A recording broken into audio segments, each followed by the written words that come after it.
The broken chair creaked ominously as I sat down in the corner of our family's opulent conference room.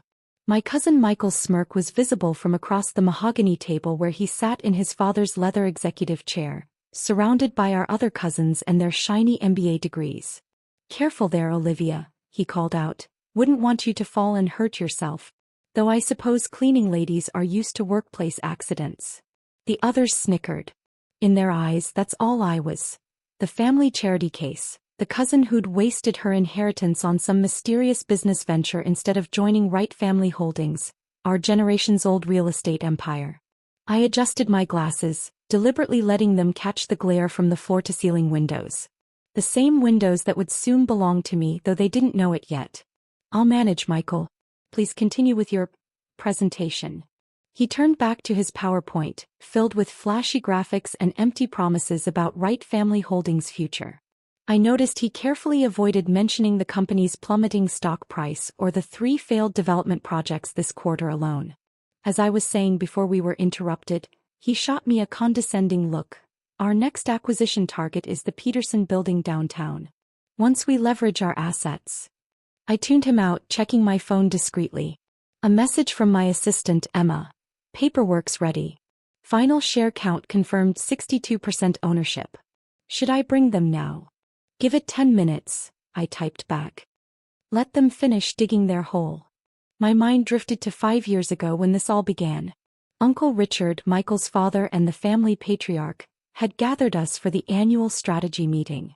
I'd presented a detailed analysis of the company's vulnerabilities and a plan to modernize our operations. "Real estate isn't about spreadsheets and market analysis," Uncle Richard had laughed, wadding up my report and tossing it in the trash. "It's about gut instinct and family tradition. Stick to the small stuff, sweetheart. Leave the real business to the men." So I had, on the surface. I'd taken my small inheritance of $3 million and disappeared into the world of private equity. While they assumed I was failing at some boutique investment firm, I'd built Aurora Capital into a silent powerhouse, specializing in acquiring underperforming family businesses. Companies exactly like Wright Family Holdings. "And that's why," Michael's voice cut through my memories, "we need to redistribute the company shares. Consolidate power among those who truly understand business." Aunt Patricia, the only other woman in the room, spoke up timidly. "But what about Olivia's shares? Her grandfather was a founding partner." "Please," Michael waved his hand dismissively. "We all know she'll sell them for pennies once her little side business fails. Probably need the money for rent soon." I checked my watch. A subtle Patek Philippe that cost more than Michael's car. "Almost time. Actually," I straightened in my wobbly chair, "I've been meaning to discuss the share situation." "Unless you're announcing your resignation from the board," my cousin Thomas chimed in, "nobody's interested in your opinions." The conference room door opened. Emma walked in, carrying a thick folder emblazoned with the Aurora Capital logo. "Excuse me, Ms. Wright? The acquisition papers are ready for your signature." Michael frowned. "This is a private family meeting. Your secretary can wait outside with the other support staff." "Oh, but this concerns the family," I smiled, standing up as Emma placed the folder in front of me. "Specifically, Wright Family Holdings' future ownership structure." "What are you talking about?" Uncle Richard demanded, speaking for the first time. I opened the folder, enjoying the way their expressions shifted from annoyance to confusion. Aurora Capital has spent the last 18 months acquiring Wright Family Holdings stock through various shell companies. As of this morning, we own controlling interest. The room erupted in chaos. Michael lunged for the papers, coffee cup tumbling across his precious PowerPoint printouts. "This is impossible. Aurora Capital. That's one of the most aggressive private equity firms in the country." "Yes," I agreed, removing my glasses to meet his panicked gaze. "It is." "You're lying," Michael sputtered, frantically flipping through the acquisition papers. "Aurora Capital is run by some corporate raider named O.W. Mitchell. Everyone knows that." I smiled, letting the moment stretch. O.W. Mitchell. Olivia Wright Mitchell. My mother's maiden name. Amazing how adding a few initials can make people assume they're dealing with a man. Uncle Richard slammed his fist on the table. "This is absurd. We would have known if someone was buying up shares." "Would you?" I pulled out another folder. This one containing trading records. Like you knew the Peterson building deal was falling apart? Or that your last 3 projects went 40% over budget? When was the last time any of you actually read the quarterly reports? The other cousins shifted uncomfortably. They'd been too busy spending their dividends to notice the company's decline. Emma stepped forward with more documents. Ms. Wright, the SEC filings are complete. Shall I contact the press? Give us a minute, I said softly, watching my family's faces as reality sank in. I think we need a little family discussion. Aunt Patricia broke the silence. But you're just the quiet one. The one who never. Never what, Aunt Patricia? Never showed off. Never bragged about my Harvard MBA. Never flaunted my success. I gestured around the room. While you were all busy proving how important you were, I was building something bigger than inherited privilege. My phone buzzed, messages flooding in as news of the acquisition leaked. Industry contacts, brilliant move. Never saw it coming. Business reporters, interview request Wright Holdings acquisition. Financial analysts, Aurora Capital strikes again. This is a trick, Michael declared, but his voice trembled. Dad, do something. Uncle Richard had aged years in minutes, his face ashen. The shares. How did you get so many shares? Simple. I perched on the edge of the conference table. No broken chair needed now. I watched. I listened. Every time one of you needed quick cash for a new car or vacation house, my shell companies were there to buy your shares. Every time you overlooked a smaller stockholder, I was there. Patient. Quiet. Building. Thomas grabbed his phone. I'm calling our lawyers. Already here, Emma announced as 3 attorneys entered carrying more documents. Along with documentation of some interesting financial decisions made by current management. Are you threatening us? Michael stood up, trying to reclaim his authority. Not at all. I'm offering you a choice. I pulled out individual folders with their names. Inside you'll find 2 options. Option 1. Resign your positions, keep your remaining shares as silent partners, sign the non-compete agreements. Option 2. Face a full audit of your personal expenses charged to company accounts. The room temperature seemed to drop as they processed my words. You wouldn't, Aunt Patricia whispered. We're family. Family. I laughed softly. Was it family when you excluded me from board meetings? When you gave me a broken chair and corner desk? When you called me the cleaning lady? My phone buzzed again. Uncle Richard's wife this time. Just heard the news. Please don't let Richard's mistakes hurt the children's inheritance. I looked at my uncle, seeing for the first time how small he seemed without his borrowed power. The children's inheritance is exactly what I'm saving. This company was built by people who understood hard work, not entitled heirs playing at business. Emma distributed the folders while I continued. Inside you'll also find new employment contracts. Junior positions, of course. For those willing to learn the business properly this time. Junior positions? Michael exploded. I'm vice president of operations. No, I corrected gently, you were vice president of operations. Now you're offered an entry-level analyst position. If you can qualify for it. The lawyers stepped forward, pens ready. One by one my family members opened their folders, faces paling at the contents. You have 1 hour to decide, I announced, standing up. Oh, and Michael, you might want to update your resume. I hear the Peterson building is hiring janitors. The next 24 hours transformed Wright Family Holdings more dramatically than the past 20 years. By midnight my cousins' premium parking spots were reassigned, their executive suites emptied, and their company credit cards deactivated. Michael's attempted midnight raid on the company files was thwarted by the new security protocols I'd quietly installed months ago. I worked through the night in what had been Uncle Richard's office, replacing his hunting trophies with the original architectural drawings my grandfather had used to build the company. At 2 a.m., Emma brought in a stack of resignations and signed agreements. Most chose option 1, she reported. Though Michael is still threatening to fight it. Of course he is, I smiled, reviewing the documents. Has he checked his personal account balance yet? Just did.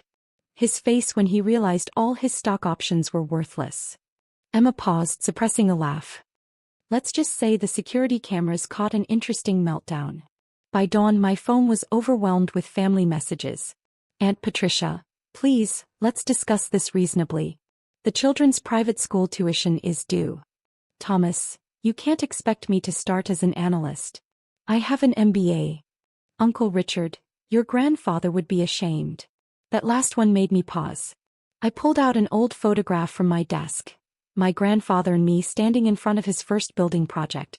I was 12, asking endless questions about load-bearing walls and zoning laws while my cousins played with their trust fund toys. No, Uncle Richard, I murmured. Grandfather taught me that real estate isn't just about owning buildings. It's about building something worth owning. At 9 a.m. sharp, I called my first company-wide meeting. The auditorium was packed, employees curious about the overnight leadership change. My family huddled in the back, looking lost without their executive seats. Wright Family Holdings was founded on 3 principles, I began. Innovation, integrity, and merit. Somewhere along the way, we forgot that family doesn't mean entitlement, it means responsibility. I outlined the new company structure. Promotions based on performance, not bloodline. Investment in sustainable development, not quick profits. Restoration of the employee profit-sharing program my grandfather had started. But we're Wrights. Michael interrupted from the back. This company bears our name. Names are inherited, I replied calmly. Respect is earned. Speaking of which. I nodded to Emma, who distributed more folders. Inside you'll find your new performance metrics. Everyone, including family members, will be evaluated quarterly. Your positions will reflect your contributions, not your DNA. The regular employees broke into spontaneous applause. They'd watched for years as qualified professionals were passed over for promotions in favor of my incompetent cousins. By afternoon, reality had begun to sink in. Michael stormed into my office, waving his new contract. An entry-level position? With performance reviews. You could always try the Peterson building, I suggested. Though I bought that this morning too. He collapsed into a chair, a sturdy one unlike what they'd given me. How long have you been planning this? Since the day Uncle Richard threw away my analysis. 5 years of watching you all destroy what grandfather built. 5 years of being the quiet one, the invisible one, while I built Aurora Capital. But why not just join us? We would have given you a position. Given. Not earned. I pushed a file across the desk.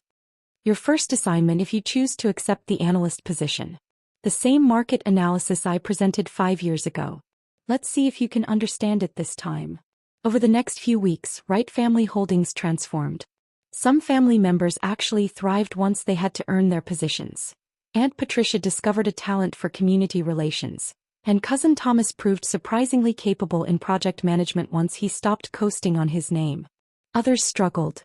Michael lasted 3 days as an analyst before quitting to pursue other opportunities. Uncle Richard took early retirement, though his wife quietly thanked me for saving the company he'd nearly ruined. 1 month after the takeover, I found a package on my desk. Inside was a chair, broken, stained, with a note in Michael's handwriting. Saved this from the renovation. Thought you might want a souvenir of your struggling days. I placed it in the corner of my office. A reminder that sometimes the best revenge isn't just succeeding, it's succeeding so completely that they have to watch from the sidelines they once assigned you to. That evening, as I reviewed plans for our first sustainable development project, Emma brought in one last message. A handwritten letter from my grandfather's old business partner. Your grandfather once told me his greatest legacy wouldn't be the buildings he built, but the builder he was raising. He saw what they all missed. That quiet observers often make the strongest leaders. Well done, Olivia.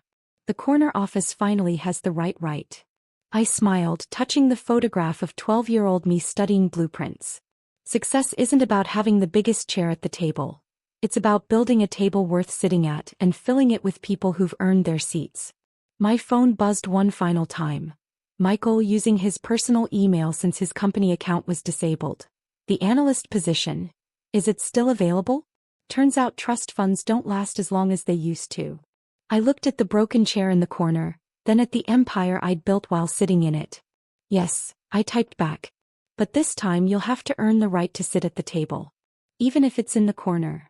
After all, the best views of a company's future sometimes come from the seats others consider beneath them. Just ask the quiet one in the corner, watching, learning, and building something greater than they could imagine. Because sometimes, the strongest foundations are built by those they forced to start from the bottom.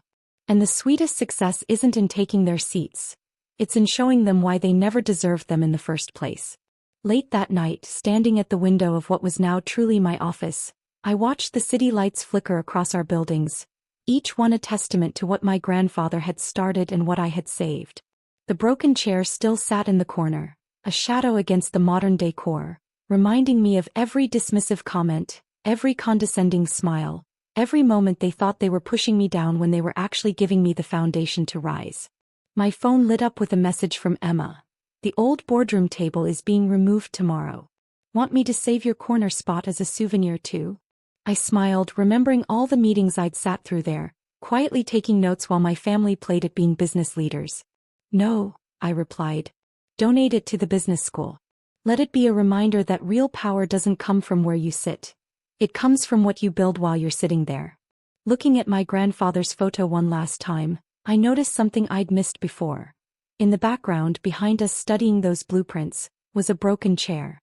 He'd kept it in his office too, though I'd never known why. Now I understood. Some lessons about success are best taught from the uncomfortable seats of humility. Tomorrow I'd start interviewing for new executive positions. The candidates would all sit in proper chairs, but I'd be watching for the ones who understood that every seat at the table had to be earned, not inherited. Because sometimes the greatest legacy isn't the empire you build.